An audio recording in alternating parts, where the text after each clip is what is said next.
نحمده ونصلي على رسوله الكريم اما بعد فاعوذ بالله من الشيطان الرجيم بسم الله الرحمن الرحيم رب اشرح لي صدري ويسر لي امري واحلل عقدة من لساني يفقهوا قولي۔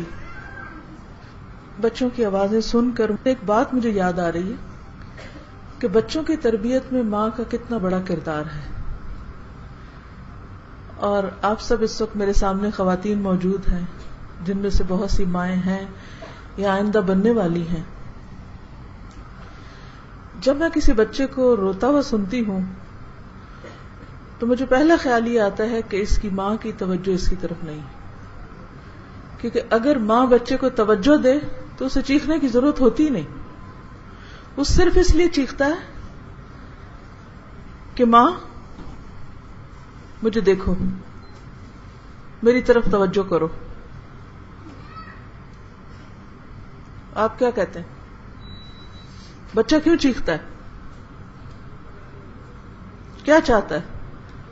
وہ چیخ کر اپنی طرف متوجہ کرتا ہے۔ کتنی دیر تک چیخنے دینا چاہیے اس کو؟ کتنی دیر چیخنے دینا چاہیے؟ چپ کیوں ہے؟ نہیں پتا آپ کو؟ چیخنے نہیں دینا چاہیے کیونکہ وہ فریاد کر رہا ہے کہ ماں مجھے دیکھو۔ ماں کہاں ہے؟ سامنے ہوتے ہوئے بھی غائب ہے۔ کیوں؟ تو جب تک ماں کا رول ادا نہیں کرے گی، اسماعیل جیسی نسل پیدا نہیں ہوگی۔ اسماعیل علیہ السلام کے پاس کیا تھا؟ کتنے کھلونے تھے؟ ڈھیر، جتنے ہم نے اپنے گھروں میں کھلونوں کے ڈھیر لگا رکھے تھے، اتنے کھلونے ان کے پاس۔ ویڈیو گیمز، ٹیلی ویژن، کمپیوٹرز، لیپ ٹاپس، خاندان اور برادری، دوست احباب، باغات اور پھل، بازار، سیرگاہیں، تفریح کے مقام۔ کون تھا ان کے پاس؟ کون تھا؟ صرف ماں۔ ماں نے ہر کمی پوری کر دی تھی، باپ کی بھی، بہن بھائیوں کی بھی، خالہ چاچا ماما سب کی کمی پوری کر دی تھی اس نے۔ اور کیسی تربیت کی تھی اپنے بچے کی کہ جب کچھ عرصے کے بعد باپ واپس آیا اور اس نے کہا کہ میں نے خواب دیکھا ہے، مجھے حکم ملا ہے خواب میں کہ میں تجھے ذبح کر دوں، تو بچے کی اطاعت آپ دیکھیں، فرما برداری دیکھیں۔ کیا کہتا ہے بچہ؟ یا ابت افعل ما تؤمر، ابا جان آپ کو جو حکم ملا ہے اپنے رب کی طرف سے آپ کر لیجئے، میں حاضر ہوں، آئی ایم ریڈی، میں تیار ہوں، آپ کریں مجھے ذبح۔ ہمارے بچے تو ایک گلاس پانی آپ ان سے مانگیں، آپ ان کے لیے یس سر ہیں، آپ ان کے خادم ضرور ہیں، لیکن وہ آپ کی بات سننے والے نہیں، ان کے اندر کوئی اطاعت کا جذبہ نہیں، نہ آپ کے لیے نہ آپ کے رب کے لیے۔ کہاں کمی ہے؟ ماں غائب ہے، ماں اپنا فرض بھول چکی ہے، ماں چیختے بچوں کی پکار نہیں سنتی۔ بچے کیا کر رہے ہیں، کہاں بھاگ رہے ہیں، کن دلچسپیوں میں ہیں، کیا مشاغل ہیں ان کے، ماں کو فرصت نہیں کہ وہ توجہ کرے۔ اگر بچوں سے سب کچھ لے لیا جائے، کوئی بھی نہ ہو ان کے لیے، لیکن اگر ماں ہو اور ماں کے اندر ایمان ہو، ماں کے اندر اللہ کی رضا حاصل کرنے کا جذبہ ہو، ماں اپنے بچے کی تربیت اپنا فرض سمجھ کے ادا کر رہی ہو، تو بچہ کہیں نہیں جاتا، کوئی نہیں لے سکتا آپ کا بچہ۔ پھر ہم جب بچے بگڑتے ہیں تو ہم ماحول کو، لوگوں کو بلیم کرتے ہیں، ماحول بڑا خراب ہے، اسکول خراب ہے، فلاں خراب ہے، فلاں خراب ہے۔ ہم کہاں ہیں؟ ہماری ذمہ داری کیا ہے؟ تو نیکسٹ ٹائم جب کوئی بچہ چیخ رہا ہو تو اس کی ماں کو پکڑیں، کہاں ہو تم؟ ہوش میں ہو؟ سن رہی ہو؟ بلیو میں مجھے اتنا ترس آتا ہے ان بچوں کے اوپر، میرے خیال میں بڑے مظلوم ہیں کہ جن کی ماں کو یہ نہیں پتا اس بچے کو کیا چاہیے، یہ کیا چاہتا ہے بچہ، میرا بچہ کیا چاہتا ہے، اس کو نہیں پتا. وہ سوال کرے تو چپ کرا دیتے، وہ کسی چیز کو ہاتھ لگائے تو ہاتھ جھٹک دیتے، وہ کسی چیز میں ہاتھ ڈالے تو اس کو پکڑ کے مسل دیتے، تو وہ بات کرے تو اس کو ہنس کے اس کا مذاق اڑا دیتے، کبھی اس کا کانفیڈنس سیٹر کر دیتے ہیں، یا پھر اس کو چھوڑ کر خود کمائی کرنے میں لگ گئے تاکہ ہم خوب پیسے کمائیں اور لا کے اس کا کمرہ کھلونوں سے بھر دیں. ہم سمجھتے ہیں کہ وہ کھلونے جو ہم کما کے لا کے اسے دیں گے وہ اس کا دل خوش کر دیں گے، یا اس کو نیا لیپ ٹاپ خرید دیں گے تو وہ ہم سے راضی ہو جائے گا. تو ہم سب کے لیے لمحہ فکریہ ہے، سب کے لیے. کیا ہم حضرت ہاجرہ جیسی ماں ہیں؟ آج ہی میں آ رہی تھی تو تھوڑی دیر پہلے ایک فون آیا، اپنی ایک اسٹوڈنٹ تھی، رو رہی ہوں. بھئی کس بات پہ رو رہی ہوں؟ شوہر اور میری انڈرسٹینڈنگ نہیں. کیا خرابی اس میں؟ کہتی کوئی خرابی نہیں، بس اس کو مجھ سے پیار نہیں. میں نے کہا یہ اللہ کی طرف سے ہے، اس کا دل اللہ کے ہاتھ میں ہے، تمہارے ہاتھ میں نہیں ہے، نہ کسی اور انسان کے ہاتھ میں. اگر اس کے دل میں تمہارے لیے محبت نہیں تو وہ بھی مجبور ہے، اللہ کا اذن نہیں. کہتی میری زندگی میں کسی چیز کی کمی نہیں، مجھے ہر ایک کا پیار ملا، ماں باپ کا ملا، فلاں کا ملا، مجھے شوہر کا پیار نہیں ملا. لوگ مجھے کہتے صبر کرو، میں صبر نہیں کر سکتی. پھر کیا کرنا ہے؟ نہ کرو. جب بھی ہماری زندگی میں کسی چیز کی کمی ہوتی ہے تو وہ دراصل اللہ کی طرف سے ایک انڈیکیشن ہوتی ہے. اللہ تعالی یہاں ہمیں بتاتا ہے کہ ہماری طاقت کیا ہے، ہماری لمیٹیشنز کیا ہیں. ہماری کوششوں سے کچھ نہیں ہوتا. اس وقت ہمیں اور اللہ کی طرف رجوع کرنے کی ضرورت ہوتی، دعا کرنے کی ضرورت ہوتی، اور جو باقی نعمتیں ملی ہیں اس پر شکر گزاری کی ضرورت ہوتی. جب ہم کہتے ہیں ایاک نعبد و ایاک نستعین، ہر نماز میں کہتے ہیں، تو عملی زندگی میں بھی ہمیں ثبوت دینا پڑتا ہے کہ اللہ صرف تیرے بندے ہیں اور صرف تجھ سے ہی ہر چیز چاہتے ہیں. کیونکہ جب انسان انسانوں کے پیچھے بھاگتا ہے تو نتیجہ کیا نکلتا ہے؟ ہاتھ کیا آتا ہے؟ سوائے رونے دھونے کے کچھ بھی ہاتھ نہیں آتا.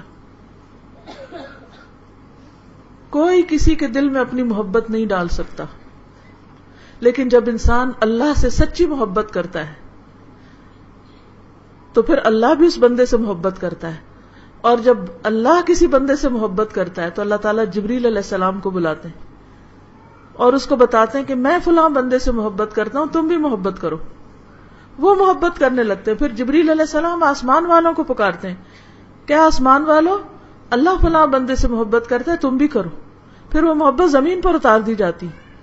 پھر جس سے ہمیں شکوہ ہوتا ہے نا، فلاں محبت نہیں کرتا اور فلاں نہیں کرتا، اللہ ان کے دلوں میں بھی ڈال دیتا ہے. تو بندوں کی محبت کے لیے بندوں کے پیچھے نہ بھاگے، اللہ کی طرف رجوع کرے. اور اس کا فائدہ کیا ہوگا؟ اللہ تعالیٰ خود بخود ان کے دل میں آپ کے لیے محبت ڈال دے گا. لیکن اگر اللہ سے وفا نہیں کی ہم نے تو نتیجہ کیا نکلے گا؟ نہ خدا ہی ملا، نہ وصال صنم، نہ وہ بت ملے جن کے پیچھے ہم بھاگ رہے ہیں، اور نہ خدا ملا. ہاتھ کیا آیا؟ کچھ بھی نہیں آیا. تو لوگوں کے پیچھے بھاگنا چھوڑیں اور اللہ کے ہو جائیں. جب اس کے ہو جائیں گے تو سب کچھ آپ کا ہے، سب مل جائے گا. کسی چیز کی کمی رہے گی نہیں زندگی میں، اور نہ اس کا احساس ہوگا. اور وہ سیلف پٹی سے آپ نکل جائیں گے، سارے غموں سے آزاد ہو جائیں گے. اصل آزادی اس دن انسان کو ملتی ہے جب انسان اپنے آپ کو پورے کا پورا اللہ کی غلامی میں دے دیتا ہے. جب آپ اپنے آپ کو اللہ کا بندہ بنا لیتے ہیں، ہر چیز سے آزاد ہو جاتے ہیں، ہر فکر سے، ہر غم سے، ہر دکھ سے، ہر پریشانی سے. پھر کوئی پریشانی نہیں رہتی، کیونکہ انسان سوچتا ہے کہ یہ تو دنیا کی پریشانی ہے، موت کی سختی تو اس سے بڑی. دنیا میں کسی بھی تکلیف کا کچھ بھی اندازہ کر لیں، بڑی سے بڑی تکلیف سوچ لیں جس کا آپ شکار ہوں. اس وقت جب یہ احساس غالب آ جائے کہ میں بہت درد میں ہوں، بہت تکلیف میں ہوں، فوراً موت کی درد سوچیں، موت کی تنگی سوچیں، موت کی تکلیف سوچیں، تو وہ درد ہلکا ہو جائے گا. آپ کو معلوم ہے نا کہ موت کے وقت جان کیسے نکلے گی اور کیسے نکلتی ہے. تو وہ سر درد بھول جائے گی، وہ کمر درد بھول جائے گی. اسی طرح اگر دنیا میں اپنا گھر چھوٹا لگتا ہے، کمرہ تنگ لگتا ہے، اور اس بات کی شکایت ہے کہ ہم کیوں اتنے چھوٹے گھر میں رہتے ہیں، تو قبر کی تنگی کو یاد کر لیں. قبر سے چھوٹا گھر بھی کوئی ہے؟ کوئی نہیں ہے. اور جانا ہے نا، سب نے جانا ہے وہاں. پھر کیا ہوگا؟ جب اس تنگی کو یاد کریں گے تو اپنا گھر بہت بڑا لگے گا، سب تنگی بھول جائے گی. جب دنیا میں کسی انسان کا سامنا کرنے سے گھبرائیں تو اللہ کے سامنے کھڑے ہونے کو یاد کر لیں. تو بات یہ ہے کہ ہم صرف انہی غموں میں مبتلا ہیں جو ہمارے دائیں بائیں آگے پیچھے جو چیزیں ہمیں نظر آتی ہیں. مومن تو وہ ہے جو آخرت پر ایمان رکھتا ہے. جب آخرت پر ایمان اور آخرت پر یقین پکا ہو جاتا ہے تو دنیا کی ہر تکلیف عارضی لگتی ہے. یہ تو چند دن کی بات ہے، اور کسی چیز کی محرومی رہتی نہیں، کیونکہ فکر کہیں اور کی لگی ہوئی ہے. تو اگر آپ دنیا کی فکروں سے آزاد ہونا چاہیں اور دنیا کے غم سے آزاد ہونا چاہیں تو آخرت کا غم لگا لیں، آخرت کی فکر لگا لیں. نگاہیں اس دنیا کے پار لے جائیں. آپ کے پاس بہت وقت ہوگا، بہت سا ذہن خالی ہوگا، اور پھر کیا ہوگا کہ اس وقت اور اس ذہن کے ساتھ آپ اور بڑے بڑے کام کر سکیں گے. ہم کوئی کام کیوں نہیں کر پاتے؟ کیونکہ ہم بیکار کی فکروں اور بیکار کی چیزوں میں الجھے رہتے ہیں. اچھا فلاں نے یہ کہہ دیا، اب مجھے اس کو کیا جواب دینا ہے؟ اب فلاں ایسا کر رہا ہے تو مجھے کیا کرنا ہے؟ اس بات کی کاٹ کیسے کرنی ہے؟ اس کے ساتھ کیا چال چلنی ہے؟ اس کے بارے میں کانشیس. یہ کیا کر رہے ہیں ہم؟ کن باتوں کے پیچھے پڑے ہیں جن کی کوئی حقیقت نہیں؟ 1-2 سال پہلے جن لوگوں نے آپ کو تنگ کیا، ستایا، کدھر ہے وہ؟ کہاں گئے؟ کیا ہوا پھر اس کا؟ تو بات یہی ہے کہ ہمیں چھوٹی چیزوں سے اٹھنا ہے. ہم چھوٹی چھوٹی چیزوں سے صرف اس وقت آگے بڑھ سکتے ہیں جب ہمیں بڑی فکر لگ جائے. اور وہ فکر جو لگنی چاہیے. اپنے آپ سے پوچھیں کس چیز کے لیے رنجیدہ ہوتے ہیں، کس محرومی کا شکار ہے؟ کیا وہ محرومی آخرت کی محرومی سے بڑی ہے؟ کیا وہ ناکامی آخرت کی ناکامی سے بڑی ہے؟ اور کس کامیابی پہ خوش ہو رہے ہیں؟ کس بات پہ فخر؟ بڑی کامیابی تو اللہ نے آخرت کی کامیابی کو کہا ہے. الفوز العظیم کون سی کامیابی؟ آخرت کی کامیابی.